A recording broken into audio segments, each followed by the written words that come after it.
ఆయన మాటలు మీరు చూడండి. నెక్స్ట్ ఇయర్ బిగ్ బాస్ వస్తే నేను వెళ్తాను. శ్రీముఖి అంటే నాకు క్రష్. నాతో మాట్లాడేటప్పుడు కూడా మీతో ఫ్రెండ్షిప్ చేసుకుందామంటే మీరేంది అరగంటగా మాట్లాడుతున్నారంటే, అవును కేసు పెడతాము అంటే అరగంటగా మాట్లాడకుండా ఎందుకు మాట్లాడతారండి? నేను తప్పు చేయందని తప్పు చేయను ఎవరన్నా మాట్లాడతారు.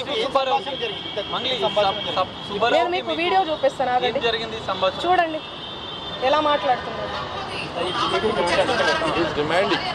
ఎట్లా డిమాండ్ చేస్తున్నారు చూడండి. ఇంతే సౌండ్ అండి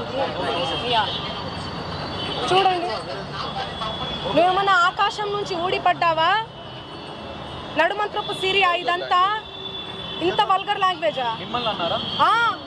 ఇంత సోకులు ఎందుకు పడతారు మీరు?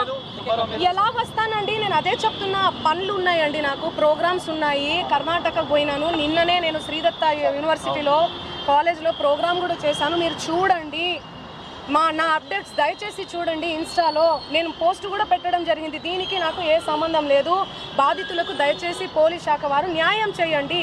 నేను బాధితులకు డెఫినెట్లీ ఖచ్చితంగా ఉంటా నేను. ఎట్లా ఫైట్ చేయబోతున్నాము? లీగల్గా వెళ్తున్నామండి మేమంతా. మా లాయర్ గారు మాట్లాడతారు. నేను ఇప్పటి వరకు మాట్లాడాను కదా, మాట్లాడండి లాయర్ గారు.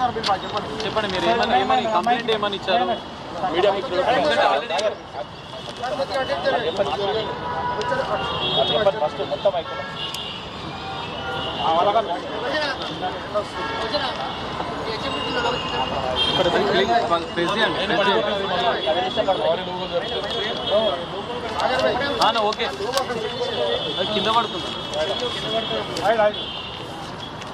మీడియా మిత్రులకు నమస్కారం.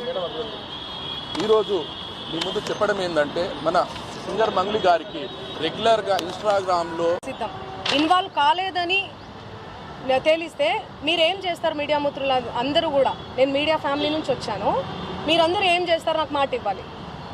ఆయన ఇవన్నీ తప్పుడు ఎలిగేషన్స్ వేస్తున్నాడు. ఒక బంజారా గిరిజన ఆడబిడ్డ మీద కష్టపడి 14 ఏళ్ల నుంచి ఒక్కొక్క మెట్టు ఎదిగి పోయినటువంటి ఆడబిడ్డ మీద ఆయన ఈ ఫేమస్ కోసం కేవలం బిగ్ బాస్కి వెళ్ళాలి, శ్రీముఖి అంటే క్రష్, ఫేమ్ అవ్వాలి. ఆయన ఒక భరతనాట్యం డాన్సర్. సో ఆ డాన్స్ అవన్నీ నేర్చుకొని ఉన్నాడు కాబట్టి ఆయనకి సినిమా పిచ్చి ఎక్కువ, సినిమాల మీద మక్కువ ఎక్కువ. దానివల్ల నా పేరు వాడుకొని ఆయన ఫేమ్ అవ్వాలని చెప్పి ప్రతి ఒక్క మీడియా గడప తొక్కి ప్రతి ఒక్కరికి అడిగి ఇంటర్వ్యూ తీసుకోండి అని చెప్పి లేనిపోని అలిగేషన్స్ అన్నీ కూడా నా మీద వేస్తున్నాడు.